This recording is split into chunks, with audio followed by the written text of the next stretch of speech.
com a invasão de Napoleão nas chamadas guerras peninsulares, Napoleão ameaçou Portugal.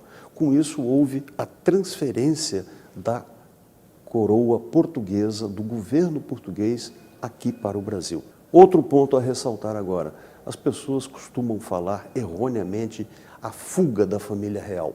Não foi uma fuga. A família real se transferiu para o Brasil e, na realidade, não foi só a família real, foi o Estado português, a coroa, os mandatários, né, a família real, funcionários, o Tesouro Nacional, bibliotecas, governo, documentos de governo, tudo. Ou seja, o Estado português se transferiu. O que acontecia no Brasil em torno de 1815, com a vinda de Dom João VI, em 1808, um crescimento fantástico. Abriu-se os portos às nações amigas, ou seja, os portos eram fechados. Um navio que quisesse desembarcar no Brasil não podia, até então. Então, isso já aumentou muito o comércio, aumentou muito a comunicação, o intercâmbio. E com as outras conquistas, como a Biblioteca Nacional, o Jardim Botânico, Correios e tantas outras instituições que vieram com Dom João VI. Portanto, nós estávamos num ritmo eufórico, semelhante ao que aconteceu quando o Brasil ganhou a Copa do Mundo em 58, ou em 70. Né? Uma grande, grande alegria. O Brasil deixa de ser uma simples colônia para se tornar a sede do governo de Portugal. E em 1815, o Brasil é elevado à categoria de Reino Unido a Portugal. Ele deixa de ser uma colônia e se torna um reino com a mesma situação política de Portugal. Em 1816, o príncipe regente se torna o rei Dom João VI. Com o fim da Guerra Peninsular em 1814, as cortes portuguesas começam a pressionar para que o rei e o seu gabinete e a corte retornem para Portugal. Porque Portugal é a metrópole, eles querem que Portugal volte a ter a sua situação política anterior e que o rei retorne para lá. Ocorre a Revolução Liberal do Porto, que faz com que o rei deixe de ser um rei absolutista e se torne um rei constitucional. Com a pressão das cortes portuguesas, o rei acaba cedendo e volta para Portugal em 1821, deixando aqui, no entanto, o príncipe Dom Pedro como regente do Reino Unido de Portugal, Brasil e Algarve. Já se percebe um movimento emancipacionista, já se percebe na sociedade brasileira, nos produtores locais, na elite social local, a ideia de se buscar uma emancipação de Portugal.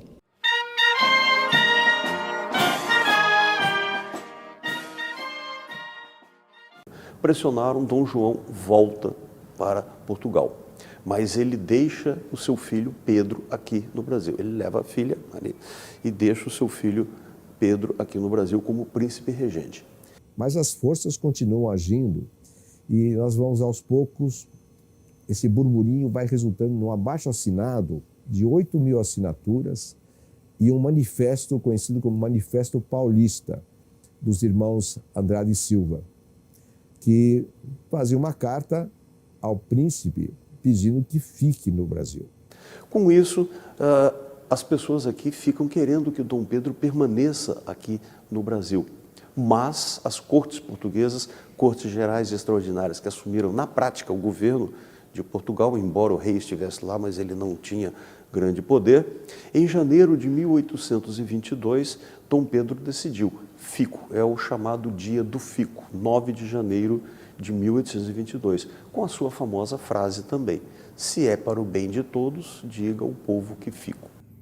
Ele vai consolidando o apoio de líderes locais e se consolida uma guarda de honra, principalmente a partir de Pindamonhangaba. Mas já em outras cidades, algumas pessoas o acompanhavam, formando o que seria depois chamado de Guarda de Honra do Príncipe. Então, consolidou-se uma Guarda de Honra em Pindamonhangaba. E esse grupo de homens vem com o príncipe Dom Pedro a São Paulo, descem a Santos para colocar as coisas em boa ordem de justiça lá também. Em São Paulo também já houve destituição, vários decretos, várias ações do príncipe, mas sempre com grande apoio popular. O povo o recebia muito bem em cada localidade. E decretou aqui uma Assembleia Constituinte, que foi anulada por Portugal. Portugal mandou tropas aqui para levar Dom Pedro, a tropa do general Avilés, que aqui no Rio de Janeiro veio com essa ordem, mas foi rechaçada por tropas fiéis, porque aqui existia quem era contra e quem era a favor. Avilés se retirou. E Pedro ficou aqui tentando arrumar as coisas aqui no Brasil.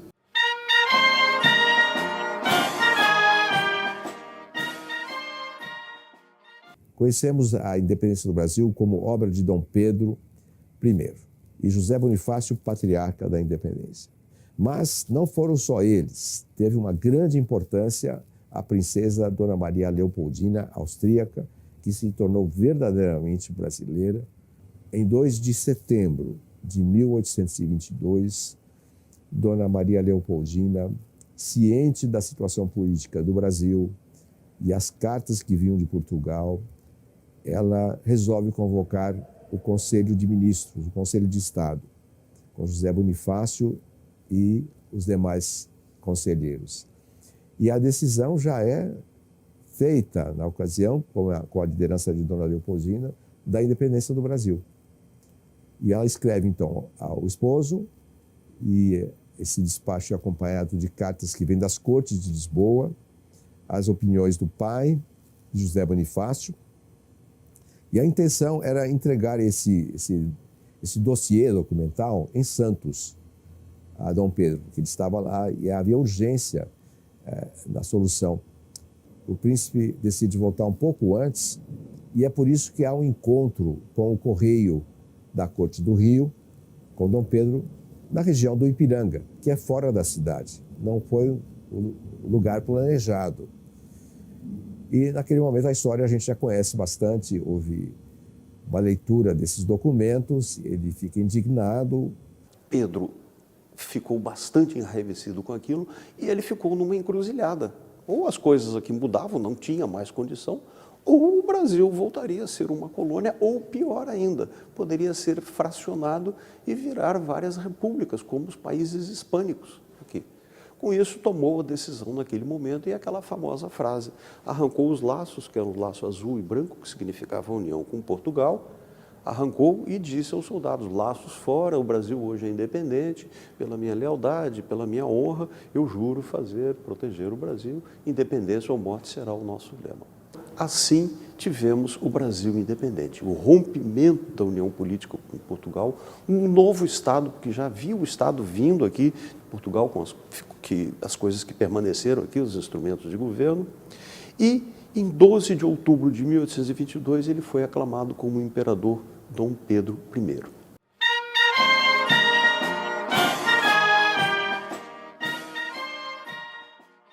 Maria Quitéria de Jesus foi uma mulher baiana, nascida em 1792, filha de Gonçalo Alves de Almeida, um pequeno produtor rural, e de Quitéria Maria de Jesus. O grande pioneirismo de Maria Quitéria é que ela foi a primeira mulher que oficialmente participou de operações militares junto com o Exército Brasileiro, por ocasião da Guerra da Independência. Maria Quitéria, por ser filha de um pequeno produtor rural, próprio das mulheres da sua época, ela era muito inteligente, muito ativa e já tinha desde cedo o conhecimento do uso de armas de fogo, usadas para caça e para defesa. E em 1822, logo depois de saberem da independência do Brasil, proclamada por Dom Pedro, alguns emissários foram ao recôncavo baiano buscando engajar, buscando voluntários para fazer parte das forças brasileiras que enfrentariam as forças portuguesas do brigadeiro Madeira de Melo, que se opunham à independência do Brasil. O pai de Maria Quitéria não tem muito interesse em participar não demonstra muito entusiasmo, não tem muito interesse em participar dessa situação, por ser um pai de família, também não tem interesse em colaborar mais ativamente com essa atividade. E a irmã dela também se entusiasma e lhe empresta roupas do seu marido, José Medeiros, roupas masculinas. Maria Quitéria veste essas roupas masculinas, vai até a vila de Cachoeiro e se alista no regimento de artilharia como homem, como José Medeiros, e passa a ser conhecida como Soldado Medeiros. Ela participa de várias ações, integrando já o batalhão dos voluntários do príncipe, mais conhecido como Batalhão dos Periquitos, por causa da cor verde em algumas partes do uniforme. demonstra tanta bravura, tanta boa vontade, tanta iniciativa, que quando o seu pai, conforme se conta, o seu pai descobre que ela se encontra nesse batalhão, vai até o comando do batalhão, revela que, na verdade, o soldado Medeiros é uma mulher, é a sua filha Maria Quitéria. O comandante do batalhão decide por desengajá-la, desincorporá-la, mas ela pede para permanecer. E ela havia demonstrado tanta bravura na sua atuação que lhe é concedida essa vontade, de que ela permanecesse lutando ao lado do Exército Brasileiro, com o detalhe de acrescentar no seu uniforme um saiote, nos modelos dos saiotes escoceses, do kilt escocês. Maria Quitéria permanece participando da atuação do Batalhão dos Periquitos, é promovida a primeiro cadete e após vencidas as forças portuguesas na Bahia, ela é convidada por Dom Pedro para comparecer ao Rio de Janeiro, onde conhece o imperador pessoalmente e é agraciada com a Ordem do Cruzeiro, uma das maiores condecorações do Exército Brasileiro naquele momento. Ela se destaca como a primeira mulher que fez parte efetivamente do Exército Brasileiro. E em 1992, com o recém-criado quadro complementar de oficiais, as mulheres pela primeira vez passaram a fazer parte do Exército Brasileiro, formalmente como oficiais do quadro complementar. Em 1996, Maria Quitéria foi escolhida para ser instituída como a patrona do quadro complementar de oficiais. Além dessa distinção junto ao Exército Brasileiro, Maria Quitéria também foi denominada com o nome de ruas e distritos em várias cidades do Brasil, nomes de medalhas, nomes de comendas, e também, a partir de 2018, ela passou a integrar o livro dos heróis e heroínas da pátria, que está colocado no panteão dos heróis da pátria.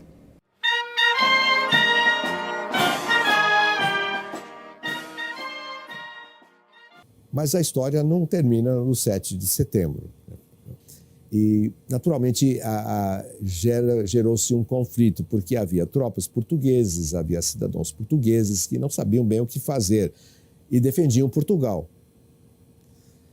Portanto, não foi um momento fácil de solução completa. Havia um certo conflito, havia dissidências e houve muitas guerras durante essa independência, né? Batalhas, escaramuças, perdas de vidas. Não foi tão simples, embora não tenha sido uma revolução sangrenta, uma guerra civil, não houve. Mas houve um estado de insurgência aqui, ali e acolá, principalmente com as tropas que estavam fiéis ainda a Portugal.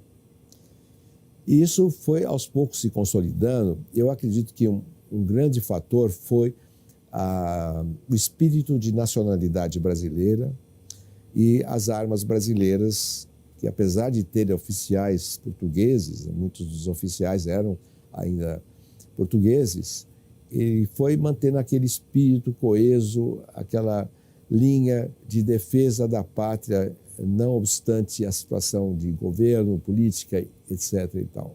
A independência do Brasil não se fez só em 1822. Na verdade, vai haver um acordo de amizade com Portugal só em 1825. A gente precisa olhar o Brasil e o bicentenário como um processo que vai de 1821, pelo menos, até 1831 ou 34, que é quando o nosso imperador Dom Pedro I do Brasil, Dom IV de Portugal, falece em Queluz, no mesmo palácio onde ele nasceu.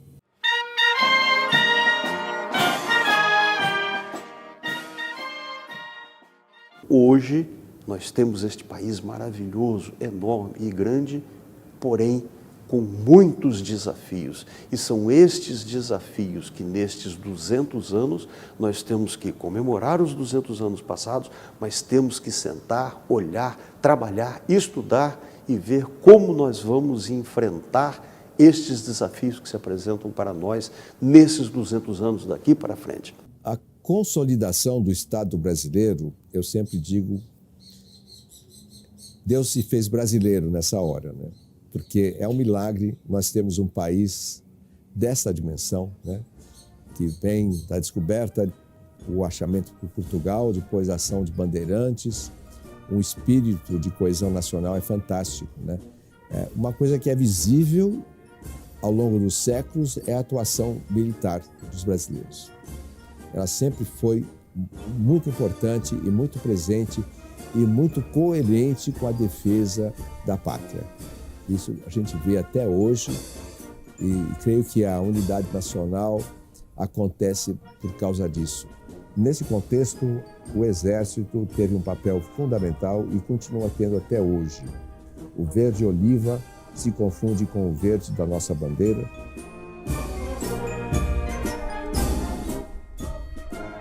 Vamos festejar esses 200 anos pensando nos próximos 200.